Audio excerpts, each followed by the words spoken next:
नमस्कार।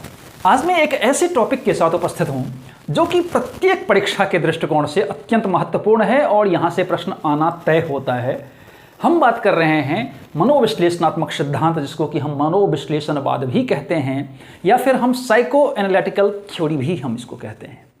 दरअसल अगर मनोविज्ञान की हम बात करें तो कुछ ऐसे सिद्धांत हुआ करते हैं जहां से आपके किसी भी परीक्षा में प्रश्न आते ही हैं, जिसमें से मनोविश्लेषणात्मक या मनोविश्लेषणवाद भी उसमें से एक होता है। अब हम बात करेंगे अगर मनोविश्लेषणात्मक सिद्धांत की, तो इसका प्रतिपादन किसने किया। हम सभी को पता होगा कि इसका जो प्रतिपादन किया था वो सिगमंड फ्राइड।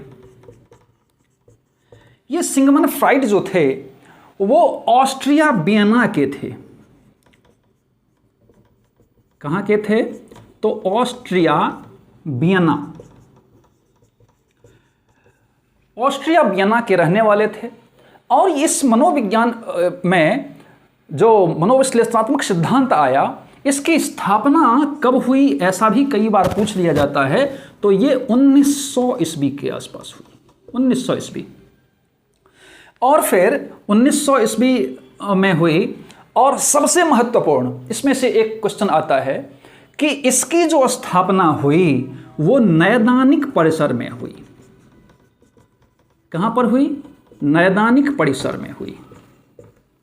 बाकी जो सिद्धांत हुए हैं उसकी जो स्थापनाएं हुई हैं वो विश्वविद्यालय परिसर में हुई हैं। लेकिन ये एक ऐसा मनोविश्लेषणात्मक सिद्धांत एक ऐसा सिद्धांत है जो कि किसी भी विश्वविद्यालय परिसर में न होकर के ये इसकी स्थापना कहाँ हुई है? तो नैदानिक परिसर में हुई है। अब इससे कुछ महत्वपूर्ण जुड़े हुए जो सवाल आते हैं, कई बार आ चुके हैं परीक्षाओं में। हम देखते हैं कि इसमें जो आपको मनोविज्ञान का प्रथम बल बहुत बार परीक्षा में आई है। हालांकि हो सकता है कि आप इससे अनभिज्ञ भी होंगे। मनोविज्ञान का प्रथम बल किसे कहा जाता है? तो मनोविज्ञान का प्रथम बल जो है वो मनोविश्लेषणवाद या मनोविश्लेषणात्मक सिद्धांत को ही कहा जाता है। अब हम यहां पर जो आए हैं, तो आज हम संपूर्ण रूप से मुख्य तौर पर हम आकारात्मक मॉडल की चर्चा करेंगे, हम टोपोग्राफिकल मॉडल की चर्चा करेंगे। आज अगर हम बात करें मनोविश्लेषणात्मक सिद्धांत की, तो मनोविश्लेषणात्मक सिद्धांत जो हुआ है, जो कि मैंने बताया कि सिगमंड फ्राइड के द्वारा दिया गया, तो इनके द्वारा सिगमंड फ्राइड के द्वारा जो दिया गया मनोविश्लेषणात्मक सिद्धांत, उसको हम क्लासिकी सिद्धांत के नाम से जानते हैं। किसके? क्लासिकी या शास्त्रीय मनोविश्लेषणात्मक सिद्धांत के नाम से जानते हैं। लेकिन इनके बहुत सारे शिष्य हुए हैं। क्या हुए हैं? शिष्य हुए हैं। इनके बहुत सारे जो शिष्य हुए हैं, जिसमें कि आप कार्ल युंग की बात करेंगे, कार्ल युंग। फिर आपका एडलर आता है, कैरोन हार्नी, फिर अन्ना फ्राइड। ये सब, हालांकि अन्ना फ्राइड जो थी वो इनकी बेटी ही थी। किनकी? तो सिगमंड फ्राइड की बेटी ही थी। इनके बहुत सारे शिष्य उपशिष्य सब हुए हैं, जिसमें कि मुख्यतया जो नाम आता है वो Carl Jung, Adler, Karen Horney की, फिर अन्ना फ्राइड की। और इनके द्वारा इस मनोविश्लेषणात्मक सिद्धांत में कुछ नई चीजें जोड़ी गई, मुख्य तौर पर सामाजिकता से जुड़ी हुई चीजें जोड़ी गई। और इनके द्वारा इनके बाद, अर्थात सिगमंड फ्राइड के बाद, इनके शिष्यों उपशिष्यों द्वारा जो कुछ नई चीजें जोड़ी गई, खास करके सामाजिकता से संबंध से सिद्धांत से जुड़ी हुई चीजें थी, उसको हम क्या कहते हैं? तो नव मनोविश्लेषणात्मक सिद्धांत।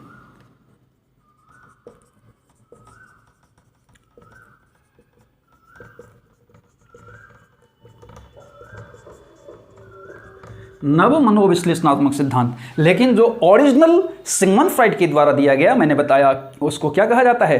क्लासिकी सिद्धांत के नाम से भी जानते हैं।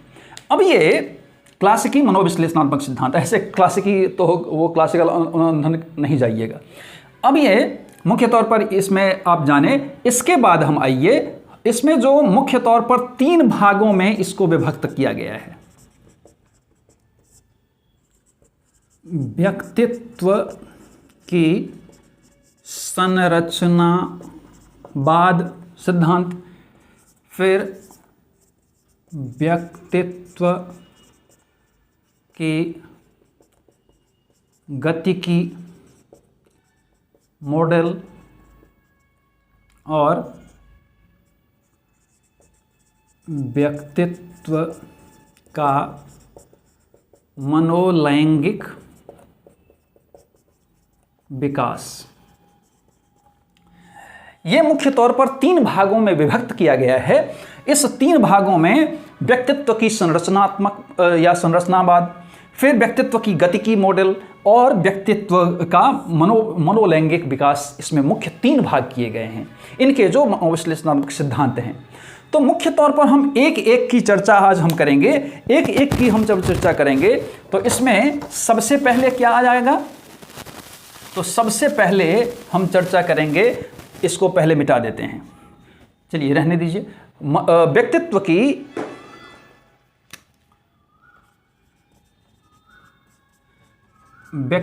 की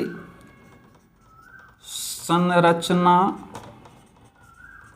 सिद्धांत।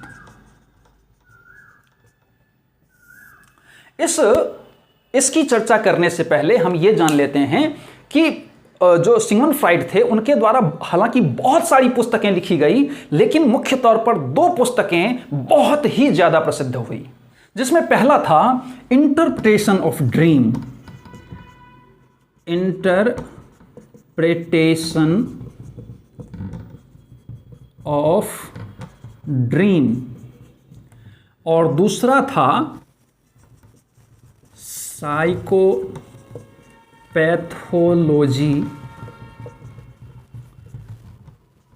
Of everyday life. ये कई बार पूछी भी गई है, इसलिए मैंने लिख दिया है। इनके द्वारा जो पुस्तकें लिखी गई है ये कई बार एग्जाम में आया है। तो मुख्य तौर पर हालांकि बहुत सारी पुस्तकें हैं, लेकिन जो सबसे प्रसिद्ध पुस्तकों में से एक है वो इंटरप्रिटेशन ऑफ ड्रीम और दूसरा है साइकोपैथोलॉजी ऑफ एवरीडे लाइफ। इसमें मुख्य तौर पर एवरीडे लाइफ में प्रतिदिन के लिए हम क्या करें क्या ना करें, ये सब सारी चीज़ें, फिर किस प्रकार की कितनी प्रकार की बीमारियां होती हैं, बहुत सारी चीज़ों पर इन्होंने चर्चा किया है। तो हम आए थे कि इसमें जो हम व्यक्तित्व की संरचनात्मक सिद्धांत या संरचनावाद सिद्धांत की अगर हम बात करेंगे तो इसमें मुख्य तौर पर 3 भाग हो गए हैं। इसको पहले हम मिटा देते हैं। ये इसमें मुख्य तौर पर क्या हो गए हैं, इसको भी हम यहाँ पर हटा देते हैं। तो हम जब बात करते हैं तो इसमें मुख्य तौर पर इसके 3 भाग हो गए हैं। ये जो संरचनात्मक सिद्धांत है, इस संरचनात्मक सिद्धांत में 3 नहीं बल्कि 2 इसके हुए हैं, जो कि एक हुआ है आकारात्मक मॉडल, आकारात्मक मॉडल, और दूसरा हुआ है गत्यात्मक मॉडल, गत्यात्मक मॉडल। अब ये जो इसको हम क्या कहते हैं, तो टोपोलॉजिकल मॉडल के नाम से हम इसको जानते हैं। इस मुख्य तौर पर हम टोपोलॉजिकल मेथड पर ही हम आज बात करेंगे। तो इस अगर हम आकारात्मक मॉडल की चर्चा करें तो आकारात्मक मॉडल में को 3 भागों में विभक्त किया गया है। अब 3 भागों में इसमें से एक है चेतन, दूसरा है अचेतन,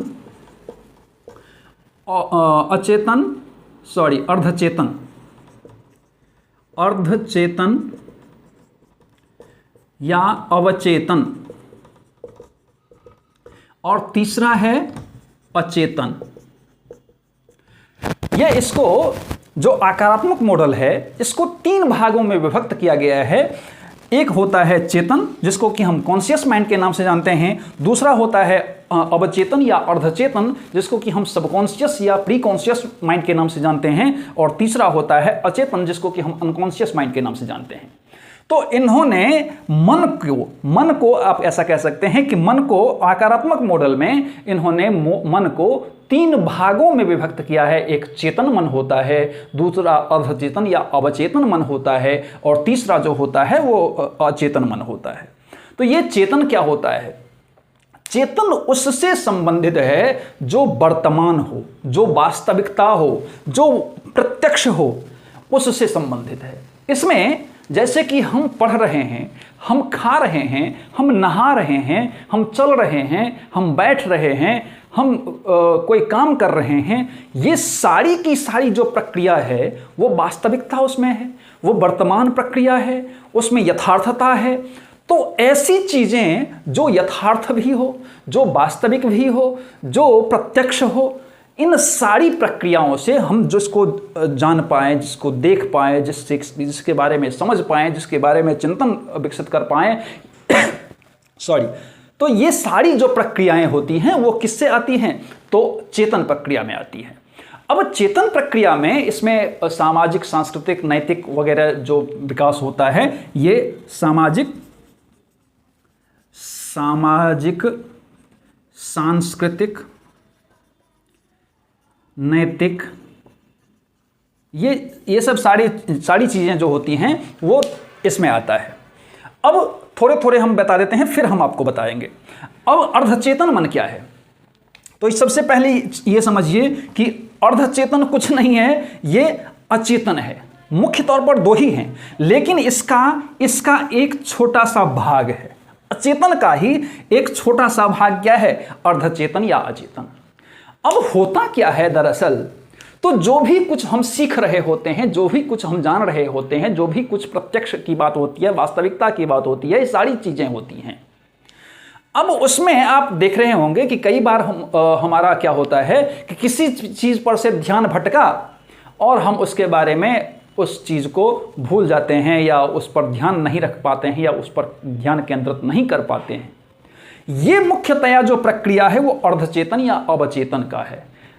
इसमें एक चीज समझिए, प्रत्यक्ष में जो भी हम अभी मान लीजिए कि हम पढ़ रहे हैं, अब पढ़ रहे हैं, अभी जो पढ़ रहे हैं वो कुछ देर तक तो रहेगा, लेकिन उसका रिवाइज अगर आप नहीं करेंगे तो 2-4 दिन, 5 दिन, 10 दिन के बाद आपकी प्रक्रिया से वो गुम हो जाएगी।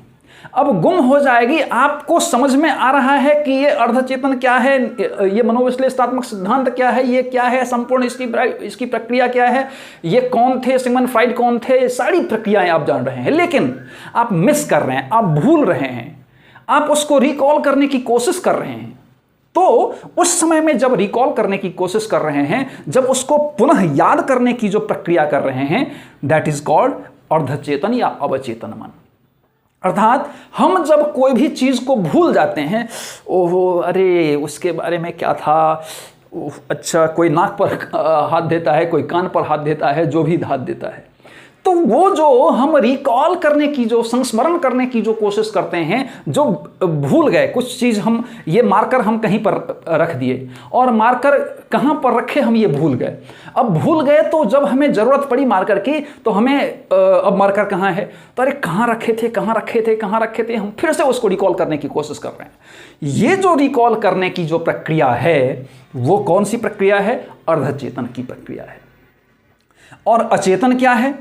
तो अचेतन में ये बहुत बड़ा पार्ट होता है। अचेतन बहुत बड़ा पार्ट होता है। ये ऐसी प्रक्रिया होती है जो कि आपका कामुक इच्छा होती है, कामुक इच्छा से हुई है, दमित इच्छा से होती है, यौन इच्छा से होती है, अनैतिक इच्छा से होती है, अनैतिक इच्छा से होती है। अर्थात जब भी हम कभी भी कुछ ऐसी चीजों को करना चाहते हैं जो कि सही चीजें नहीं है, असामाजिक चीजें हैं, उनको करने पर ना तो हमारे परिवार वाले अलाउड करेंगे, ना ही समाज वाले अलाउड करेंगे, उसको अलाउ करेंगे, कोई भी उसको सही नहीं मानता है। ऐसी जो प्रक्रियाएं होती हैं, चाहे वो असामाजिक तत्व की बात करेंगे, यौन इच्छा से संबंधित चीज़ों की बात करेंगे, कोई भी ऐसी चीज़ जो दमित इच्छा रह गई, हम कर नहीं पाए, करना तो चाहते थे लेकिन कर नहीं पाए। बहुत सारे कामुक इच्छाएं ऐसी होती हैं जो कि उस समय में प्रज्वलन ऐसी होती हैं जो कि चाहता तो है लेकिन हम कर नहीं पाते हैं। बहुत सारी ऐसी जो चीज़ें हैं जो कि हम कर नहीं पाते हैं, वो सारी की सारी प्रक्रियाएं कहाँ चली जाती हैं? अचेतन मन में चली जाती हैं। अब इसको इस प्रकार से समझिए, ये जो चेतन मन का पार्ट है वो 1/10 भाग है, अर्थात ऐसा कह सकते हैं 10%। ये जो 10% की चीज़ें हैं वही केवल चेतन मन की चीज़ें हैं। उसमें हम क्या कर रहे हैं, क्या देख रहे हैं, क्या कर रहे हैं, एक उदाहरण देते हैं। एक बच्चा साइकिल चला रहा है। अब साइकिल उसको चलाना अभी तक आ नहीं रहा है, अब सीखने जा रहा है। जब सीखने जा रहा है तो वो चला रहा है, फिर गिर जा रहा है, फिर गिर जा रहा है, फिर गिर जा रहा है। तो वो कोशिश अभी कर रहा है कि हम गिरें नहीं, हम संभल के चलें, कैसे पैडल पर पैर मारें, कैसे हम ब्रेक पर पैर मारें, कैसे हम उस हैंडल को अपने अनुसार उसको रखें, नियंत्रण में रखें। ये सब सारी की सारी वो बहुत ज़्यादा फोकस्ड होकर के वो क्या कर रहा है, रीड कर रहा है उसको, अर्थात चलाना सीख रहा है बहुत ही ज़्यादा फोकस्ड होकर। जिस प्रकार से आप फोकस्ड होकर के अपनी कंपटीशन की तैयारी में लगे हुए हैं कि मुझे किसी भी हाल में शिक्षक बनना है, मतलब बनना है, तो आप संपूर्ण रूप से सब कुछ छोड़ करके आप एकदम से फोकस्ड माइंड से आप पढ़ रहे होते हैं कि नहीं, मुझे किसी भी हालत में क्या है तो उस कंपटीशन को निकालना है क्योंकि मुझे शिक्षक बनना है, या मुझे नेट की परीक्षा में उत्तीर्ण होना है, या मुझे असिस्टेंट प्रोफेसर में उत्तीर्ण होना है, या सीटेट में उत्तीर्ण होना है, या इत्यादि इत्यादि। तो आप बहुत ही ज़्यादा फोकस्ड होकर जब किसी चीज़ को ग्रहण करने की शक्ति रखते हैं या इच्छा रखते हैं, वो किस में आता है? तो चेतन मन की बात होती है। वहीं जब बच्चा वो धीरे धीरे सीख गया साइकिल चलाना, अब जब सीख गया साइकिल चलाना तब धीरे धीरे क्या हुआ, तो उसको पता है कि कैसे पैडल मारना है, कैसे ब्रेक मारना है, कब ब्रेक मारना है, कब कहाँ पर साइड लेना है, कब कैसे कब मतलब कम चलाना है, कब ज़्यादा ज़ोर से चलाना है, कैसे हैंडल को नियंत्रण में रखना है, सारा कुछ सीख चुका है। तो अब सीधा यहाँ पर चढ़ा और जहाँ अपने गंतव्य स्थान है उसमें कोई दिक्कत नहीं होती है, अर्थात उसको फिर से रिकॉल करने की ज़रूरत नहीं होती है, वो सीधा चलता जा रहा है, सीधा चलता जा रहा है, सीधा चलता जा रहा है। तो एक प्रकार से समझिए कि जब फोकस्ड होकर के यहां पर सीख रहा था वो हम उसको अचेतन मन कहेंगे। अब यहां पर फोकस्ड होकर नहीं बल्कि एकदम से धड़ल्ले वो जा रहा है, वो एक प्रकार का अर्धचेतन या अवचेतन मन में आ जाएगा। मैंने कहा था कि रिकॉल करने की प्रक्रिया, लेकिन आप कहेंगे कि सर जी यहां पर रिकॉल तो हो नहीं रहा है, आप कैसे बता दिए? रिकॉल तो नहीं हो रहा है, ये तो भूला नहीं है, फिर से वो चलाना भूला तो नहीं है, फिर आप ऐसे क्या कर रहे हैं? तो ऐसा नहीं है, मतलब एक छोटा सा पार्ट नहीं है। अर्थात जब हम प्रत्यक्ष में बहुत ज़्यादा किसी पर फोकस्ड होकर के काम कर रहे होते हैं वो चेतन मन की प्रक्रिया है, लेकिन उससे जुड़ी हुई जब अब हम क्या कर रहे होते हैं, वो बच्चा क्या कर रहा होता है, फ़ोन पर भी बात कर रहा है, साइकिल भी चला रहा है, किसी से बात भी कर रहा है, उसके साथ कोई जा रहा है उससे भी बात कर रहा है और साइकिल भी चला रहा है। अब वो संपूर्ण फोकस्ड होकर कोई वहां पर नहीं चल रहा है, वो अचेतन या अर्धचेतन या अवचेतन मन में आ जाएगा। या फिर दूसरा कि जब हम रिकॉल कर लेते हैं, जब हम कुछ चीज़ें भूल जाते हैं उन चीज़ों को, तो ये ऐसा होता है। लेकिन ये जो अचेतन मन की प्रक्रिया है वो 9/10 होता है, अर्थात 90% वाला होता है। सबसे ज्यादा भाग जो होता है वो इसका ही होता है। किसका? तो अचेतन मन का। कि आप ये मान लीजिए कि इनके द्वारा कहा गया, किनके द्वारा? सिगमंड फ्राइड के द्वारा कहा गया कि एक ये समुद्र है मान लीजिए। अब समुद्र में एक बर्फ का क्या है? टुकड़ा है। अब एक बर्फ का टुकड़ा है, अब ये जो बर्फ का टुकड़ा है वो कैसा है? तो इसका मैक्सिमम भाग जो है वो पानी के अंदर है, डूबा हुआ है, पानी के अंदर डूबा हुआ है। तो ये जो डूबा हुआ हिस्सा है तकरीबन 90% है, 90% हिस्सा है जो उसका डूबा हुआ है, लेकिन 10% आपको दिख रहा है क्योंकि वो तैर रहा है। तो तैर रहा है तो उसका 10% भाग क्या है, वो आपको दिख रहा है। तो जो दिख रहा हिस्सा होता है वही क्या है, ये चेतन मन की प्रक्रिया है। फिर ये जो पानी की सतह को छू रहा होता है मात्र हिस्सा, वो मात्र इतना मात्र बहुत कम, एकदम से नहीं के बराबर, वो प्रक्रिया मात्र कौन सा होता है, तो अर्धचेतन या अवचेतन की प्रक्रिया होती है। और जो मैक्सिमम जो हिस्सा होता है वो कौन सा हिस्सा होता है, तो अचेतन मन का हिस्सा होता है। इसमें बहुत सारी चीज़ें जो नहीं हम कर पाते हैं। ऐसा भी कई बार होता है जो कि हम फॉर्म भरना चाह रहे हैं, लेकिन फॉर्म भरने के लिए पैसे न होने के कारण से हमें क्या होता है, हमें उन चीज़ों को दमित इच्छाएं बनानी पड़ती है, हमें उसको छोड़ देना पड़ता है।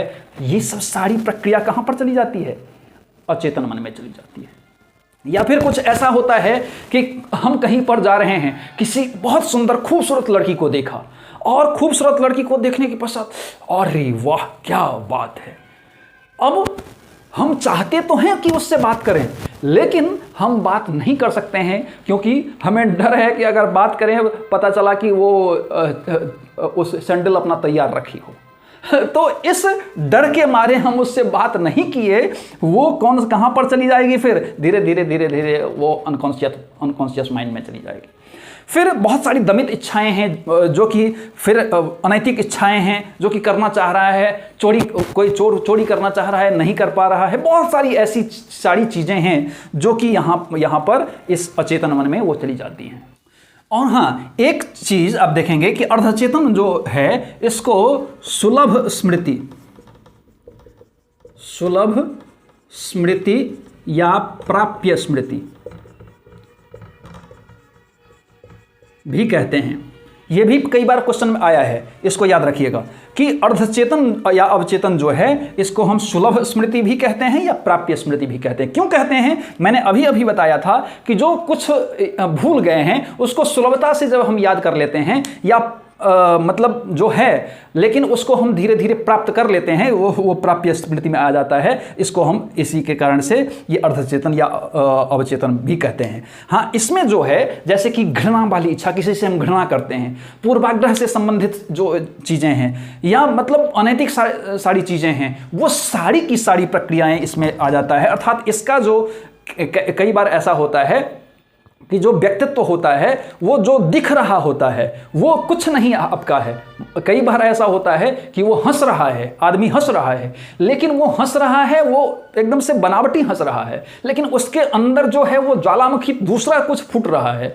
वो जो फूटने वाली जो प्रक्रिया है वो कहाँ से आएगा, तो अचेतन मन का हिस्सा है, अनकॉन्शियस माइंड का हिस्सा है। लेकिन जो बनावटी दिखावटी ये सब सारी चीज़ें जो हमें दिख रहा है वो क्या है, तो ये आपका चेतन मन का हिस्सा है।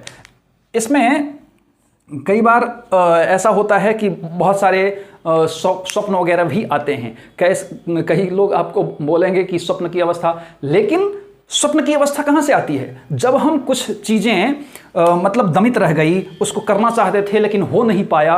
तो इसमें क्या होता है, स्वप्न आता कब है, इसको आप समझ लीजिए, बहुत इंपॉर्टेंट है।